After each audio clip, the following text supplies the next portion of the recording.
Alarm signals echoed through the cockpit.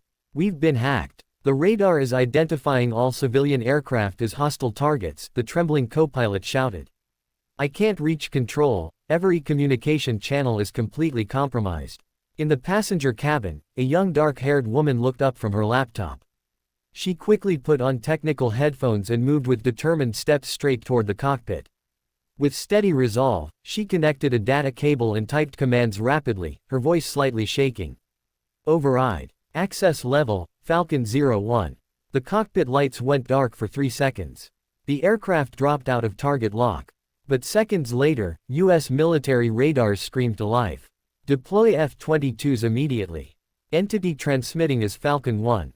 Code verified. Traitor." She lifted her head and said calmly, clearly, "I betrayed no one. I built it." Mara Klein was 34 years old.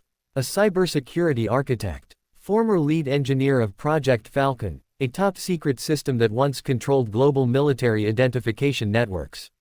She had left the project after the blackout incident, when the entire system was compromised and she was falsely named as the culprit. Her name was erased from all records.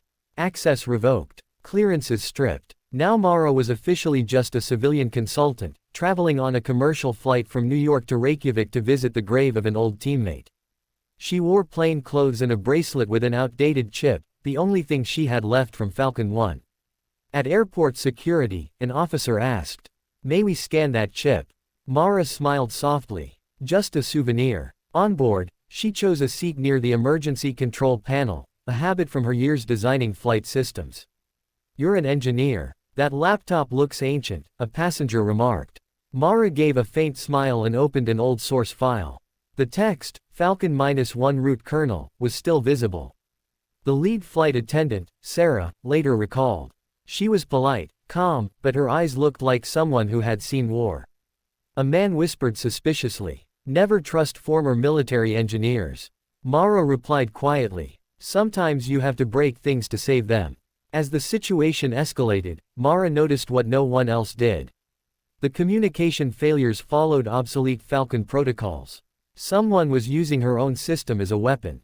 When all communication channels finally collapsed and civilian aircraft were marked as hostile, the truth became clear. The plane was minutes away from being shot down. Mara stood up. "I need to get to the cockpit, now." "There," she said calmly to the captain. "I helped build this system. You may have 3 minutes."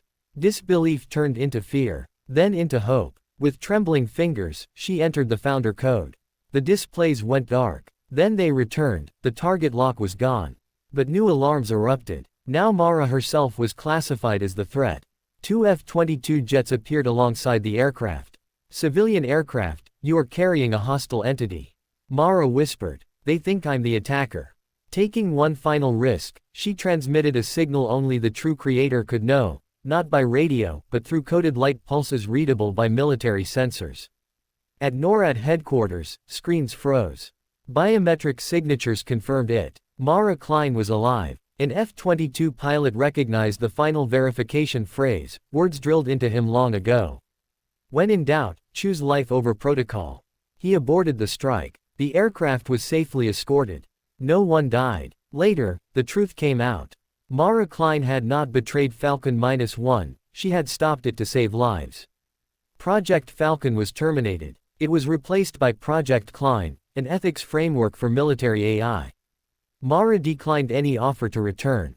"I don't build weapons anymore. I teach." Her final lesson was always the same. The most important function you can ever program is the ability to say no.